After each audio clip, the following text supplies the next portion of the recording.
Tuần vừa rồi mình có lịch hẹn với Sở Ngoại kiều để hoàn tất thủ tục làm thẻ định cư vĩnh viễn, trong tiếng Đức gọi là Niederlassung Erlaubnis. Trong video này mình sẽ chia sẻ kinh nghiệm thực tế và những điều kiện bạn cần chuẩn bị sẵn sàng để có thể nộp hồ sơ sớm và thành công.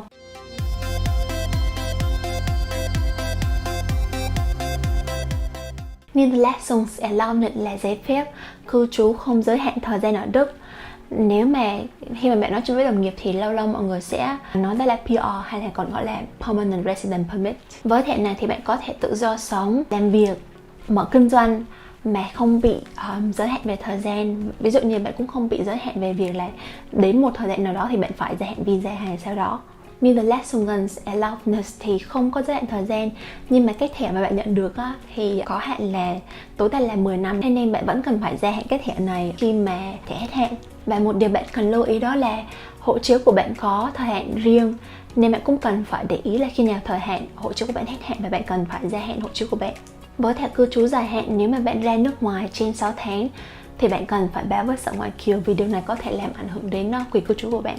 Vậy thì ai có thể nộp đơn cho thẻ cư trú vĩnh viễn? Mình có tóm tắt yêu cầu cụ thể cho từng trường hợp ở bảng dưới đây, bạn tham khảo nhé. Thì lưu ý dành cho bạn đó là thông tin này mình tìm hiểu là thông tin mới nhất cho tới thời điểm mình làm video, và thông tin này có thể thay đổi, nên dựa trên khi nào bạn làm giấy định cư vĩnh viễn thì bạn nhớ kiểm tra lại cho chắc ăn nha. Hồ sơ và giấy tờ cần nộp thì cũng tùy theo trường hợp mà giấy tờ có thể khác, nhưng mà đây là những giấy tờ cơ bản mà bạn thông thường sẽ cần phải nộp.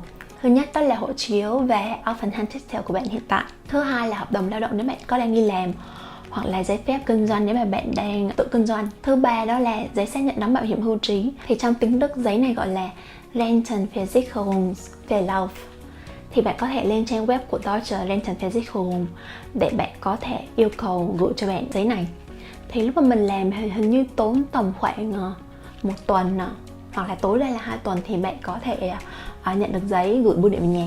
Thì mình để link ở dưới phần description thì bạn có thể tham khảo nha. Cái tiếp theo nữa là tiếng Đức nếu mà có yêu cầu. Thì trong trường hợp của mình thì mình nộp theo dạng thẻ xanh và mình có tiếng Đức B1. Cái tiếp theo nữa là giấy chứng nhận Leben in Deutschland. Thì bài kiểm tra Leben in Deutschland bao gồm 33 câu hỏi, và những câu hỏi xoay quanh về lịch sử, chính trị, văn hóa, để hỏi xem bạn có hiểu văn hóa nước Đức hay không. Thì Leben in Deutschland thì bạn có thể đăng ký thi giấy chứng nhận này ở Fachhochschule. Thì cũng tùy từng vùng, cũng tùy từng Fachhochschule mà có nơi có dư chỗ để thi, nên bạn cũng không có cần phải lên kế hoạch sớm, nhưng mà bạn vẫn nên kiểm tra trước, vì có một số trường hợp có những nơi Leben in Deutschland phải chờ tới mấy tháng để mà có thể đăng ký thi, nên bạn nên kiểm tra trước. Nhưng mà bạn đừng có lo, thì đây có một catalog câu hỏi rồi, thì bạn chỉ cần học thuộc hoặc là bạn chỉ cần luyện tập thì bạn sẽ có thể đậu bài test này. Bài test này bằng tiếng Đức hết nha. Bài test này thì mình làm cũng lâu rồi, có 33 câu mà hình như là cần bao nhiêu câu để đậu ha? Hình như là 13 câu, nhưng mà để mình kiểm tra lại cho chắc ăn. Nhưng mà nói chung là mình đạt được 33 điểm trên 33 câu, không sao mà câu nào hết. Cái tiếp theo đó là hợp đồng thuê nhà. Và bạn cũng cần phải chứng minh là bạn có đủ thu nhập để sống ở nước Đức. Thì trong trường hợp của mình thì mình nộp bảng lương của 3 tháng lương gần nhất. Thì để nộp cho giấy cư trú vĩnh viễn thì có 2 cách. Một là nộp qua online, hai là nộp qua đường bưu điện hoặc là gửi đến Sở Ngoại kiều. Thì mình làm cách đầu tiên đó là mình nộp hồ sơ online. Thì sau khi mình nộp hồ sơ online được tầm khoảng 1 tháng thì Sở Ngoại kiều liên hệ mình bổ sung thêm một vài giấy tờ. Và sau đó thì mình có một lịch hẹn. Thì lúc mà mình lên gặp Sở Ngoại kiều thì mình cần mang theo hộ chiếu, Aufenthaltstitel và hình hộ chiếu. Thì hình hộ chiếu thì bạn lưu ý nha, hình hộ chiếu phải được chụp ở những tiệm chụp ảnh được chứng nhận. Thì làm cách nào để bạn biết là tiệm nào thì đủ cái điều kiện này thì mình để link ở dưới description, thì bạn có thể kiểm tra xem là tiệm chụp ảnh nào ở gần chỗ của bạn và được chứng nhận. Thì sau khi mà chụp ảnh thì bạn sẽ nhận được ảnh và bạn nhận được một cái QR code. Thì lúc mà mình mang cái QR code này qua Sở Ngoại kiều thì họ sẽ scan cái QR code và họ sẽ không có lấy ảnh cứng của bạn. Bước tiếp theo đó là trả phí.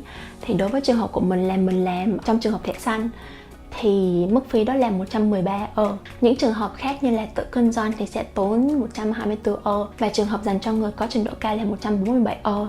Nhưng mà giá này sẽ có thể khác nhau theo từng vùng, nên bạn kiểm tra lại cho chắc ăn nha. Và trong lúc mình gặp Sở Ngoại kiều thì mình nhớ là mình phải ký xác nhận và mình lăn dấu 2 ngón tay trỏ. Mình nhớ là cái cuộc hẹn này rất là nhanh luôn, mình đến chắc tầm khoảng có 10 phút là xong mà. Xong rồi chị đã nói với mình là tầm khoảng tuần hoặc là 2 tuần, trong nhiều trường hợp hy hữu thì sẽ kéo dài tới 4 tuần, thì mình sẽ nhận được một email thông báo là mình có thể đến Dạo Ngoại Kiều để có thể nhận thẻ của mình. Hy vọng video này giúp bạn hiểu rõ hơn về cách xin thẻ định cư vĩnh viễn ở Đức. Nếu bạn có câu hỏi hoặc là kinh nghiệm muốn chia sẻ thì hãy để lại bình luận ở dưới nhé.